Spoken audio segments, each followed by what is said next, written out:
हे प्रिय मित्र, अब हम पहुंचते हैं भगवत गीता के अध्याय 1 श्लोक 45।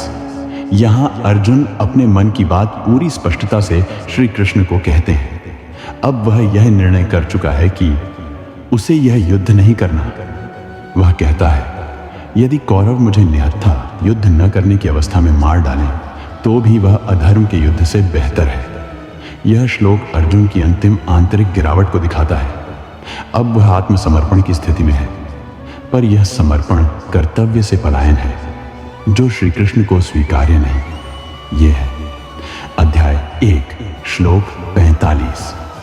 श्लोक 45 संस्कृत में, यदि माम प्रतीकारम शस्त्रम शस्त्रपाण्या धार्तराष्ट्रारणे हन्युस्तन्मे क्षेमतरम भवेत्। शब्दार्थ एवं सरल अनुवाद, यदि माम प्रतिकारम, यदि मैं बिना प्रतिकार किए, अशस्त्रम निशस्त्र जिसके पास शस्त्र न हो, शस्त्रपाणया जो शस्त्र हाथ में लिए हैं वे दुश्मन, धार्तराष्ट्रा धृतराष्ट्र के पुत्र कौरव, रणे हन्यु युद्ध में मुझे मार डालें, तत्मे क्षेमतरम भवेत् तो वह भी मेरे लिए अधिक कल्याणकारी होगा। भावार्थ, अर्जुन बोले, यदि मैं निशस्त्र बिना प्रतिकार किए खड़ा रहूं और धृतराष्ट्र के पुत्र मुझे युद्ध में मार डालें तो भी वह मेरे लिए अधिक कल्याणकारी होगा। भावार्थ मधुर करुणामयी वाणी में विस्तार से। प्रिय मित्र, यह अर्जुन की पूर्ण निराशा और मोह का अंतिम पड़ाव है।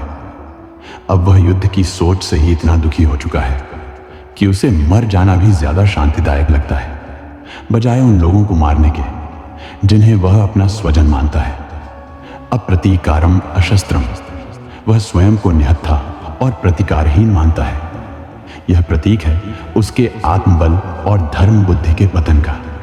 शस्त्र पाणया धार्तराष्ट्रा, दुश्मन सशस्त्र है, युद्ध को तैयार है, लेकिन अर्जुन अब कह रहा है, उन्हें मुझे मारने दो, तन्मय क्षेमतरम भवेत्, यही मेरे लिए उत्तम होगा, क्योंकि वह सोचता है कि युद्ध करने से जो आत्मिक और धर्म का पाप होगा उससे मृत्यु बेहतर है।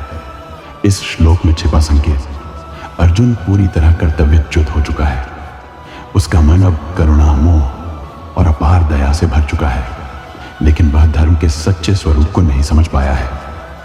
अब वह उस स्थान पर पहुंच चुका है जहां भगवान श्री कृष्ण को बोलना पड़ेगा। वह मौन अब टूटेगा। इस श्लोक से हमें क्या शिक्षा मिलती है? केवल करुणा से धर्म नहीं बनता। जब कोई युद्ध धर्म की रक्षा के लिए हो तब उससे पीछे हटना ही अधर्म होता है। अर्जुन की यह स्थिति हमें दिखाती है कि जब बुद्धि मोहग्रस्त हो जाती है तब वह कर्तव्य को भी पाप समझ बैठती है। और अब गीता का वास्तविक संवाद प्रारंभ होगा। अब बोलेगा वह जिसका वचन वेद है, जिसकी दृष्टि युग दृष्टा है, जिसकी करुणा सब कुछ जानती है, श्री कृष्ण। जय श्री राधे।